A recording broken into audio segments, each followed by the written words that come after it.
Old School RuneScape is the most well-designed MMO out right now, and it's not even close. Shabbat Shalom, ladies and gentle goyim. It's Big Sheehan here again, back at it again. Wait, again, with another video game video for your video viewing entertainment. And as my opening statement so aptly put it, I believe Old School RuneScape is the most well-designed MMORPG on the market right now. And it also currently has the most talented developers in the MMORPG marketplace of developers. So without further ado, sit back, relax, and enjoy the video.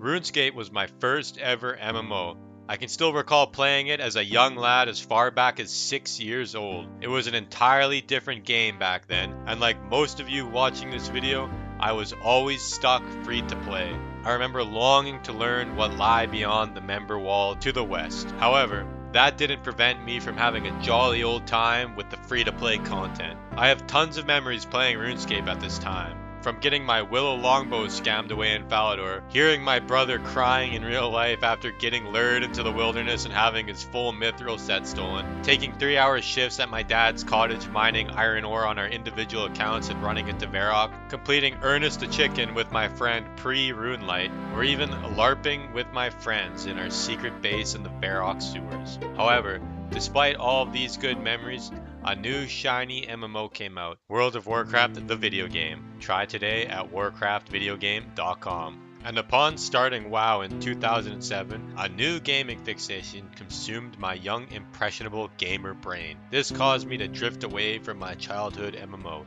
even going as far as to turn on RuneScape, making fun of what seemed like to an outsider a simplistic RNG-based combat system where you watch two characters take turns smacking each other with very little input. WoW made the game seem so dated, uninteractive, and simplistic, which 15 years later, I realized I was completely wrong.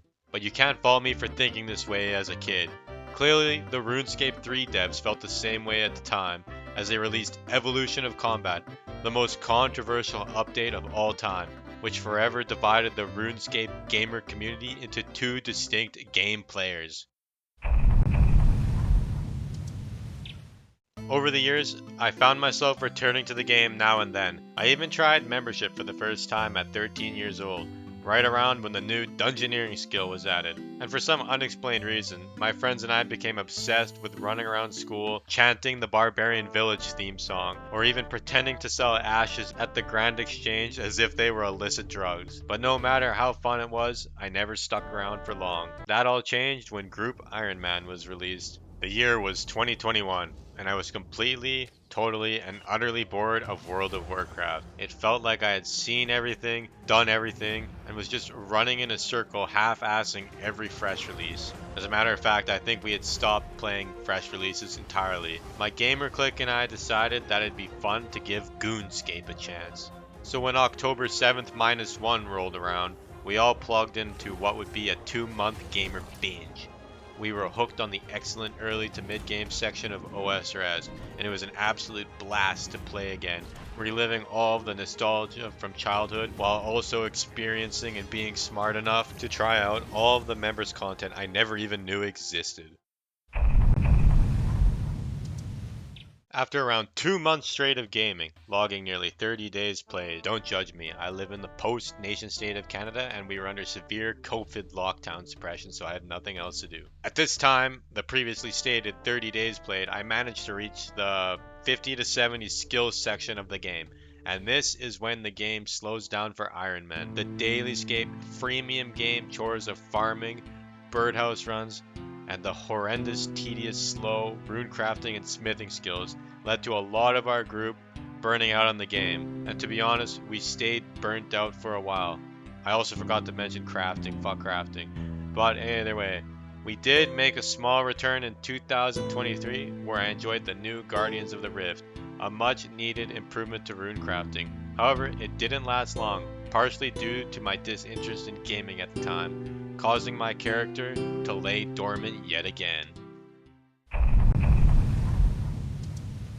This brings us to 2025. As our gamer crew ages, taking on more responsibility and spunking out children left and right, we've decided we were in need of a more chill gamer experience, one where you can take a break and come back easily, which on a side note is the absolute best part of the game. The design of this game doesn't get enough credit in this regard. Take my character for example. And I hit like a 48 instead of like a 49. Fuck, I'm sorry guys. At least we got some combat diaries, I guess. Dude, what is that haircut? I fucking trusted you. What? That's like the Alex Sensual. That's like the reverse Alex Sensual haircut. What, my haircut? What? What's wrong with it? Alright, are we running it back? That's why I wear the hat. Run it back. That's on me. Now the fucking hiccups. Fuck off, Musk. Fuck. I literally haven't played since 2001. I come back in 2025, and everything I've done is still relevant.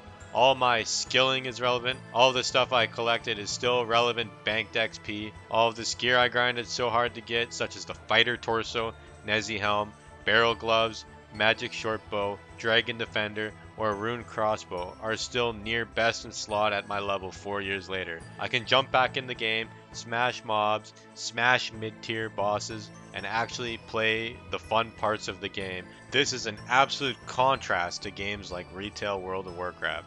You take a 1 month break from retail and it's basically like you have to start over fresh again. I can't state enough how I despise this play the expansion design of World of Warcraft. Worst of all, they actually ended up doubling down on it and made it more into a play the patch game. The expansion adding new level model of World of Warcraft has really begun to show its flaws as the game ages. Every new expansion completely deletes out of the game the previous content they've spent so hard to design. This type of MMORPG design, in my opinion, is completely retarded, and gradually I grew to hate it. RuneScape is designed in a completely different way. With the way RuneScape is, everything they have in the game, even as far back as 2002 content, is still highly relevant. Dagonoth Kings, a group boss added all the way back in 2005, still drops an insanely OP ring that's best in slot for the majority of the game. Not to mention other items like Barrel's Gloves from Recipe for Disaster, or even the Fire Cape. Hypothetically, if you had started in 2013 when OSRS was first released, grinded out all the gear from Dag Kings and God Wars dungeon, you could jump in right now 12 years later and immediately start doing the bosses, raids, and content, as well as many of the brand new content they've added over the last 13 years, 12 years. Math. There is no grinding from 99 strength to 109 strength before having fun. You may make the criticism that a lot of RuneScape content is simplistic, monkey brain, dopamine cookie clicker tier gameplay, where you do pointless actions for XP, and you'd be correct. But RuneScape doesn't pretend to be something that it's not, and every XP point you achieve is a permanent progression of your character that feels impactful. Games like World of Warcraft pretend to be more interesting than they are, but force you into an endless linear tunnel of boring collect 10 bore asshole quests, blocking you from achieving anything permanent in the game, and the play the expansion model forces you into a rat race where you can miss out on entire tiers of raids, dungeons, and bosses if you don't level fast enough or you decide to take a break. This type of expansion design is why we have the existence of the never-ending Final Fresh. RuneScape, in contrast, capitalized on this fresh-cut desire by creating a temporary game mode called Deadman Mode, which features unique twists, leaderboards, and accelerated XP rates. Despite this ease of re-entry and effort into keeping older content relevant, the RuneScape devs are also not afraid to continuously evolve and improve the game. I know many purists are unsatisfied with the direction the game is going and have a big problem with the grind exchange, turning the game into efficiency GP per hour scape, invalidating much of the content that rewards lower gold per hour. But this doesn't personally affect me, and I cannot comment on it since I'm playing in a 5-man Iron Man group and have never had a standard high-level account. But I can recognize how its existence can end up boiling the game down to a single-player experience where only the most efficient content is worth doing. And even if Jagex were to remove the grind exchange, I'm not sure it would fix these issues. as before its reintroduction into OSRS, there was a Path of Exile style online auction house that existed anyways. I think the days of bank standing, spamming want to sell lobbies 125 GPEA are long gone with or without the GE. It's a completely different internet now. With website accessibility and Discord servers, I don't foresee it ever coming back. The devs are continuously adding new mid-game content. Scurious the Rat King was a recent addition. The boss is designed to teach you how the combat triangle works within RuneScape and prepare you for prayer swap. Not only this, but it's a multiplayer boss which RuneScape was heavily lacking. One of my biggest complaints with the game previously was the fact that it was a practically single-player game. Most content was done entirely solo, or even if you were able to do it in a group, it was horribly slow. Thankfully, it seems as though the developers have noticed this issue and have taken steps to introduce more multiplayer content, such as Royal Titans, a boss which practically requires 2 players to defeat, the Heiyukoto, which requires 3 players to efficiently defeat, Scurious, and of course, raids such as Theater of Blood, Chambers of Zarek, and the Tombs of Amasket. Speaking of TOA, I have to say, I'm thoroughly impressed by what the RuneScape devs are able to achieve with this decrepit ancient game engine they have to work with. During the era from 2002 to 2007, all of the content was rather AFK, or if there were any mechanics, it usually involved clicking on something and failing an agility tech, taking a lot of damage.